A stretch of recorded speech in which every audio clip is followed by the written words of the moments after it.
Welcome back to Footnotes and Folly, and to Herodotus. I am Pemberton. This is part 49. The two armies sit facing each other across the river Asopus, each held back by its omens from being the first to attack. Herodotus lays out the whole battle order, nation against nation. Then the waiting war begins. The Persian cavalry harasses the Greeks without rest, until the Greeks ambush and kill their dashing commander Masistius, and fight a fierce action over his body. But the horsemen also foul the springs and cut the roads, and slowly the great Greek army is dying of thirst and hunger where it stands, so that its generals resolve, against every danger, to move by night. Let us continue. After this the Hellenes were arranged as follows, both those who kept arriving afterward, and those who had come at the beginning.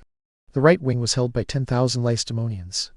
Of these, the 5,000 who were Spartans were attended by 35,000 Helots serving as light-armed troops, 7 appointed to each man. The Spartans chose the Tegeans to stand next to them, both to honor them, and because of their courage. There were 1,500 Tegean hoplites. After them were stationed 5,000 Corinthians, and they had obtained permission from Pausanias for the 300 men of Potidæa and Pallene who were present to stand beside them. Next to these were stationed 600 Arcadians of Orchomenos, and next to them 3,000 Sicyonians. After these came 800 Epidaurians. Beside them were ranged 1,000 Troezenians, and next to the Troezenians 200 Lepreates. Next to these stood 400 men of Mycenae and Turins, and then 1,000 Phliasians. Beside these stood 300 Hermianians. Next to the Hermianians were stationed 600 Eretrians and Styrians, next to them 400 Chalcidians, and next to these 500 men of Ambracia. After them stood 800 Leucadians and Anactorians, and next to them 200 from Pale and Cephallenia. After these were ranged 500 Aeginetans, beside them 3,000 Megarians, and next to these 600 Plataeans. Last, or if one prefers first, the Athenians were ranged on the left wing, 8,000 in number, and their commander was Aristides the son of Lysimachus. All these men, except those appointed to attend the Spartans, 7 for each man, were hoplites. Altogether they numbered 38,700. This was the whole number of hoplites assembled against the barbarian. The number of the light-armed was as follows. From the Spartan division there were 35,000 men, reckoning 7 for each Spartan, and every one of them was equipped for fighting. The light-armed troops belonging to the rest of the Lacedaemonians and the other Hellenes, at about 1 for each man, amounted to 34,500. The whole number of light-armed fighting men was therefore 69,500. The whole Hellenic force assembled at Plataea, including both hoplites and light-armed fighting men, numbered 110,000 minus 1,800. With the Thespians who were present, the number of 110,000 was made complete, for there were also in the army the surviving Thespians, about 1,800 in number, and these too were without heavy arms. These men then, having been ranged in order, were encamped on the river Asopus. Meanwhile, the barbarians with Mardonios, after they had mourned Masistius sufficiently, learned that the Hellenes were at Plataea and came themselves to the part of the Asopus that flows there. When they arrived, Mardonios arranged them against the enemy in this way. Opposite the Lacedaemonians he stationed the Persians. Since the Persians were much greater in number, they were drawn up in deeper ranks than the Lacedaemonians, and even so they also extended in front of the Tegeans. He arranged them like this. He selected the strongest part of that body from the rest and stationed it opposite the Lacedaemonians, while he ranged the weaker part beside them opposite the Tegeans. This he did on the information and advice of the Thebans. Next to the Persians he ranged the Medes, who extended in front of the Corinthians, Potidæans, Orchomenians, and Sicyonians. Next to the Medes he ranged the Bactrians, who extended in front of the Epidaurians, Troezenians, Lepreates, Turinthians, Mycenaeans, and Phliasians. After the Bactrians he stationed the Indians, who extended in front of the Hermianians, Eretrians, Styrians, and Chalcidians. Next to the Indians he ranged the Sacans, who extended in front of the men of Ambracia, the Anactorians, Leucadians, Pallians, and Aeginetans. Next to the Sacans and opposite the Athenians, Plataeans, and Megarians, he ranged the Boeotians, Locrians, Melians, Thessalians, and the 1,000 Phocians. Not all the Phocians had taken the side of the Medes, for some of them were even supporting the cause of the Hellenes, being shut up in Parnassus. From there they went out and plundered the army of Mardonios and the Hellenes who were with him. Mardonios also ranged the Macedonians, and those who live around the borders of Thessaly opposite the Athenians. These that have been named were the greatest of the nations arranged in order by Mardonios, that is, those that were most renowned and held in greatest consideration. But his army also contained men of several other nations mixed together, Phrygians, Thracians, Mysians, Paeonians, and others. Among them were also some Ethiopians, and among the Egyptians were those called Hermotybians and Chalcirians, carrying knives. Of all the Egyptians, these alone are warriors. While he was still at Phaleron, Mardonios had made these men disembark from the ships on which they served as fighting men, for the Egyptians had not been appointed to serve in the land army that came with Xerxes to Athens. Of the barbarians, then, there were 300,000, as has been stated before. No one knows the number of the Hellenes who were allies of Mardonios, since they were not counted, but by conjecture I judge that 50,000 of them were assembled. These who were placed in array side by side were infantry. The cavalry was ranged apart from them in a separate body. When all had been drawn up by nations and divisions, both sides offered sacrifice on the next day. For the Hellenes, the man who offered sacrifice was Tisamenos, the son of Antiochus, for he accompanied this army as diviner. The Lacedaemonians had made this man one of their own people, though he was an Elean and of the race of the Iamadae. When Tisamenos had sought divination at Delphi concerning the outcome, the Pythian prophetess answered that he would win 5 of the greatest contests. Missing the meaning of the oracle, he began to devote himself to athletic games, supposing that he was to win athletic contests. He trained for the 5 contests and came within one fall of winning a victory at the Olympic Games, when he was matched against Hieronymus of Andros. The Lacedaemonians, however, perceived that the oracle given to Tisamenos referred not to athletic contests, but to contests of war. They tried to persuade Tisamenos with money, and to make him a leader in their wars together with the kings of the race of Herodotus. Seeing that the Spartans placed great value on winning him as a friend, he raised his price and told them he would do what they wished if they made him a citizen of their state, and gave him full rights, but for no other payment. At first, when the Spartans heard this, they showed indignation and gave up the request altogether. But at last, when great fear of the Persian armament hung over them, they yielded and agreed. Then, perceiving that they had changed their minds, Tisamenos said that even this was no longer enough for him, nor would these terms alone satisfy him. It was necessary, he said, that his brother Hedges also be made a Spartan citizen on the same terms as himself. In saying this he followed the example of Melampus in his demand, if one may compare royal power with mere citizenship. When the women in Argos had been seized by madness, the Argives tried to hire Melampus to come from Pylos and cure their women of the malady. Melampus proposed as his payment half the royal power. The Argives would not endure this and went away. Later, when more of their women became mad, they finally accepted what Melampus had proposed and went to offer it to him. But when he saw that they had changed their minds, he increased his demand, and said that he would not do what they wished unless they also gave his brother Bias a 3rd share in the royal power. The Argives, driven into difficulty, agreed to this too. In just the same way, the Spartans, being in great need of Tisamenos, agreed with him on whatever terms he desired. When the Spartans had agreed to this demand also, Tisamenos the Elean became a Spartan and shared with them, as their diviner, in winning 5 of the greatest contests. These 2 men were the only people ever made fellow citizens of the Spartans. The 5 contests were these: first, this contest at Plataea; after it, the contest at Tegea, fought against the Tegeans and Argives; then the contest at Dipiais against all the Arcadians except the Mantineans; after that the contest with the Messenians at Ithom; and last of all the contest at Tanagra, against the Athenians and Argives. This last one, I say, was the final one of the 5 contests. This Tisamenos, brought by the Spartans, was now acting as diviner for the Hellenes in the land of Plataea. For the Hellenes, the sacrifices were favorable if they only defended themselves, but not if they crossed the Asopos and began a battle. Mardonios too, who was eager to begin a battle, found that the sacrifices were not favorable for this plan. They too were favorable only if he defended himself. He also used the Hellenic manner of sacrifice, having as diviner Hegesistratos, and Eleon, and the most famous of the Toledae. Before these events, the Spartans had captured Hegesistratos and bound him, intending to put him to death, because they had suffered much harm from him. In this evil condition, seeing that his life was at stake, and that he was likely to suffer much torment before he died, he did a deed that is almost beyond belief. Fastened on a block bound with iron, he obtained an iron tool, which had somehow been brought in, and at once contrived the bravest deed of any that we know. First calculating how the remaining part of his foot might be freed from the block, he cut away the flat of his own foot. After that, though he was still guarded by warders, he broke through the wall, and ran away to Tegea, travelling by night and entering a wood during the day to rest there. Although the Lacedaemonians searched for him in full force, he arrived at Tegea on the 3rd night. The Lacedaemonians were filled with great wonder both at his courage, when they saw the cut-off piece of foot lying there, and because they could not find him. Having escaped them in this way, he took refuge at Tegea, which at that time was not friendly to the Lacedaemonians. When he had been healed, and had procured a wooden foot for himself, he became an open enemy of the Lacedaemonians. In the end, however, the enmity he had fallen into with the Lacedaemonians did him no good, for they caught him while he was practicing divination in Zakynthos and put him to death. The death of Hegesistratos, however, took place later than the events at Plataea. He was now at the Asopos, having been hired by Mardonios for no small sum, sacrificing and showing zeal for his cause both because of his enmity with the Lacedaemonians and because of the gain he received. But the sacrifices were not favorable for a battle, either for the Persians themselves or for the Hellenes who were with them, for these also had a diviner of their own, Hippomachos a Leucadian.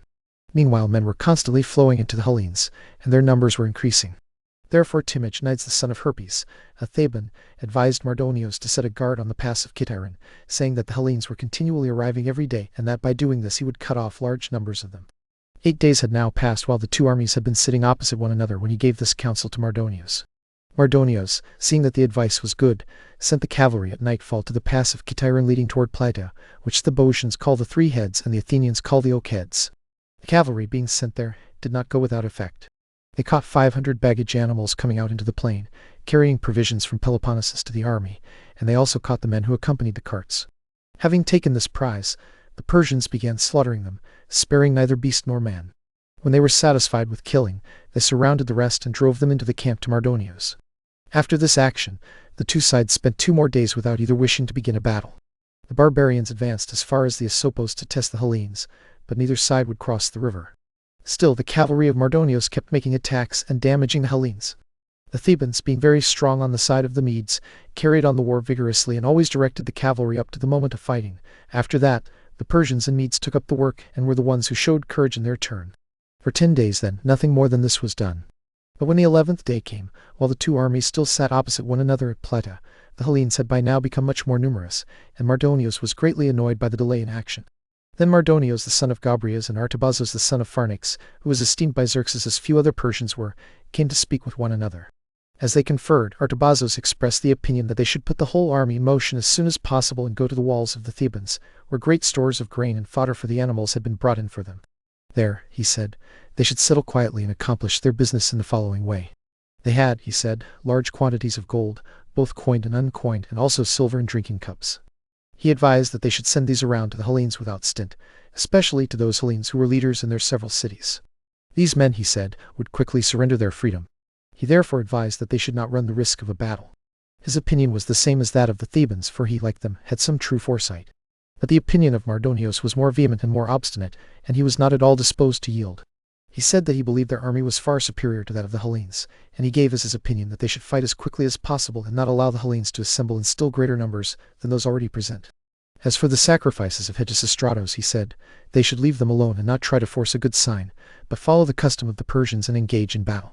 When Mardonius gave this judgment, no one opposed him, and so his opinion prevailed, for the king had given command of the army to him, not to Artabazos. He therefore summoned the commanders of the divisions and the generals of the Hellenes, who were with him, and asked whether they knew of any oracle about the Persians saying that they would be destroyed in Hellas. Those summoned to the council were silent. Some did not know the oracles, and others knew them but did not think it safe to speak. Then Mardonius himself spoke. Since you either know nothing or do not dare to speak, I will tell you, since I know very well. There is an oracle saying that the Persians are destined, when they come to Hellas, to plunder the temple at Delphi, and after plundering it to perish every one of them. Therefore, precisely because we know this, we will not go to that temple, and we will not attempt to plunder it, and for this reason we shall not perish. So, as many of you as happen to wish well to the Persians, take heart in this matter, and be assured that we shall overcome the Hellenes. After saying this, he next commanded everything to be prepared and set in order, since a battle would be fought at dawn the next day. This oracle, which Mardonius said referred to the Persians, I know for my part was composed with reference to the Illyrians and the army of the Inchilians, not to the Persians at all. However, the oracle composed by Bacchus with reference to this battle spoke of the gathering of Hellenes and the cry of barbarian voices, where the Thermodon flows by the banks of grassy Asopos, and said that their very many bow-bearing Medes would fall in fight before destiny had given them to perish, when the fatal day came upon them. These sayings and others like them composed by Musaeus, I know did refer to the Persians. The river Thermodon flows between Tanagra and Glesis. After the inquiry about the oracles and the exhortation given by Mardonius, night came on and the guards were set. When the night was far advanced, and it seemed that there was quiet everywhere in the camps, and that the men were in their deepest sleep, Alexander the son of Amyntas, commander and king of the Macedonians, rode his horse up to the guard posts of the Athenians and asked to speak with their generals. Most of the guards stayed at their posts, while some ran to the generals. When they reached them, they said that a man had come riding on a horse out of the camp of the Medes. He revealed nothing further, but only named the generals and said that he wished to speak with them. Hearing this, the generals at once accompanied the men to the guard posts. When they arrived there, Alexander spoke to them.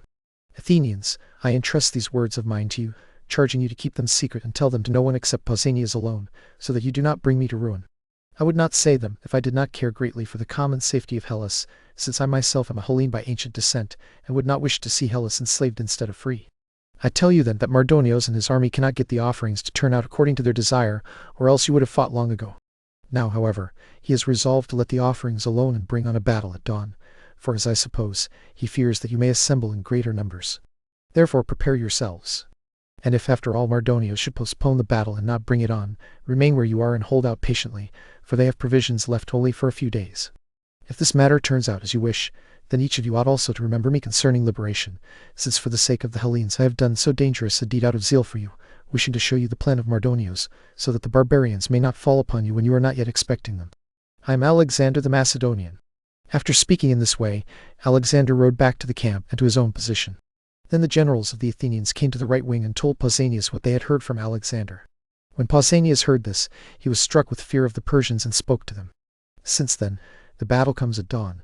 It is right that you Athenians should take your stand opposite the Persians, and we opposite the Boeotians and those Hellenes who are now posted against you.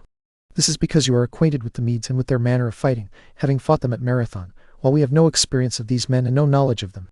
Not one of the Spartans has made trial of the Medes in battle, but we have had experience of the Boeotians and Thessalians. It is right, therefore, that you take up your arms and come to this wing of the army, and that we go to the left wing. Long ago, at the very beginning, when we saw that the Persians were being ranged opposite you, it occurred to us also to say these very things, which you now bring forward before we have spoken them. But we feared that these words might not be pleasing to you. Since, however, you yourselves have mentioned this, know that your words have given us pleasure, and that we are ready to do what you say. Both sides were content to do this, and as dawn appeared they began to change positions with one another. The Boeotians perceived what was being done and reported it to Mardonios. When he heard it, he immediately tried to change positions too, bringing the Persians along so that they would be opposite the Lacedaemonians. When Pausanias learned that this was being done, he perceived that he had not gone unnoticed, and he led the Spartans back again to the right wing. Mardonios did the same on his left. When they had thus been brought back to their former positions, Mardonios sent a herald to the Spartans. The herald said that the Lacedaemonians were said by those present to be very good men, and that men admired them because they did not flee in war or leave their post, but stayed there and either destroyed their enemies or perished themselves. Yet now, he said, none of this appeared to be true.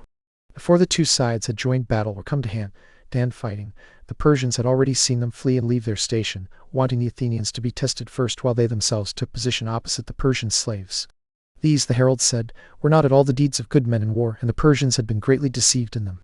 Because of their reputation, they had expected the Spartans to send a herald challenging them and wishing to fight the Persians alone.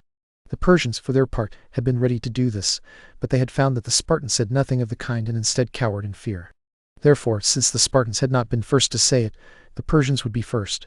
Why should they not at once fight, the Spartans on behalf of the Hellenes, since they had the reputation of being the best, and the Persians on behalf of the barbarians, with equal numbers on both sides? If they thought it good for the others to fight also, then let them fight afterward.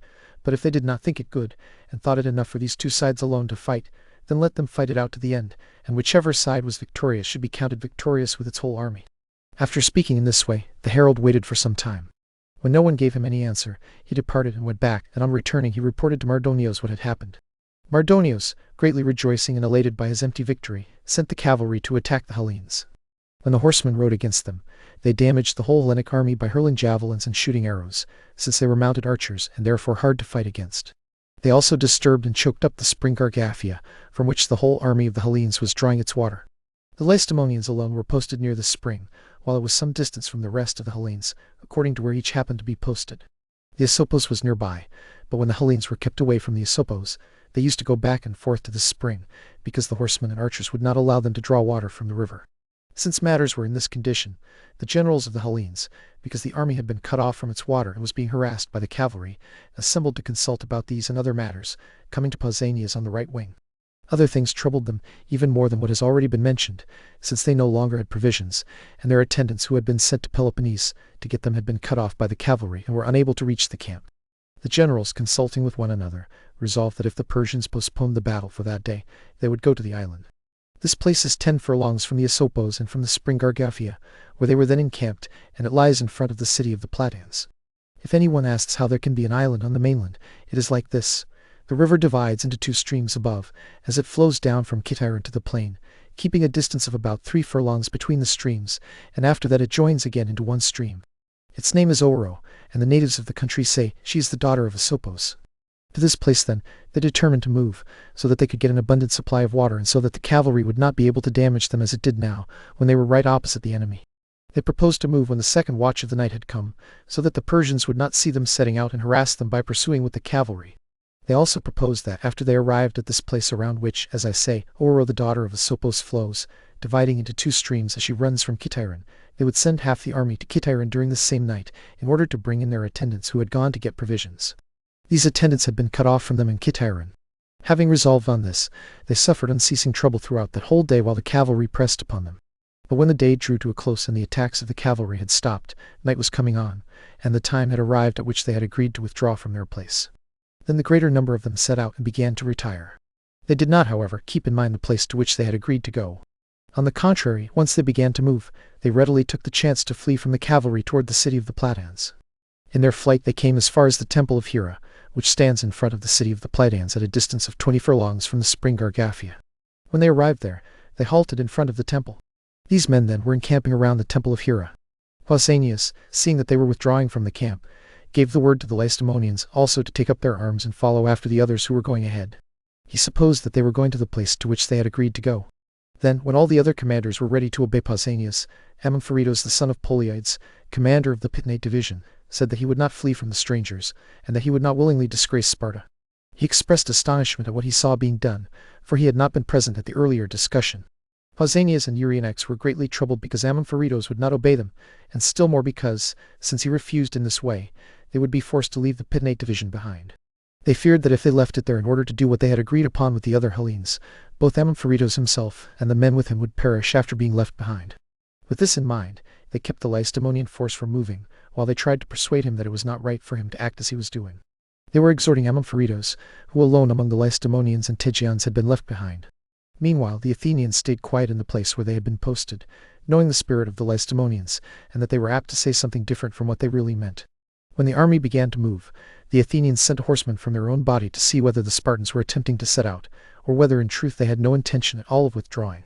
They told him to ask Pausanias what they should do. When the herald came to the Lacedaemonians, he saw that they were still in their place, and that their chiefs had fallen into a quarrel with one another. Euryanax and Pausanias were both urging Amampharitos not to run the risk of remaining behind with his men, alone of all the Lacedaemonians. But they could not persuade him at all, and at last they had come to open strife. Meanwhile, the herald of the Athenians had arrived and was standing beside them. In his dispute, Amampharitos took a piece of rock in both hands and placed it at the feet of Pausanias, saying that with this pebble he gave his vote not to flee from the strangers, meaning the barbarians. Pausanias then called him a madman and a man not in his right senses, and told the Athenian herald, who was asking what he had been instructed to ask, to report the state of their affairs. At the same time he requested that the Athenians come toward the Lacedaemonians, and do the same as they did in regard to the retreat. The herald then went back to the Athenians. Dawn found the Lacedaemonians still disputing with one another. Pausanias, who had remained still through all this time, gave the signal and led all the rest away over the low hills, supposing that Amampharitos would not stay behind when the other Lacedaemonians departed. In this he was in fact right. The Tegeans also went with them. Meanwhile the Athenians, following the commands given to them, went in the opposite direction from the Lacedaemonians. The Lacedaemonians were keeping to the hills and the lower slope of Kitairon out of fear of the cavalry, while the Athenians were marching below in the direction of the plain. And we will halt there, with the Greek army about to attempt the most dangerous thing an army can do, to break camp and march in the dark, in the very face of the enemy. Next time, in part 50, that march goes wrong, the line falls into confusion, and out of the confusion comes the battle of Plataea and the death of Mardonius. Mind the footnotes, and beware the folly.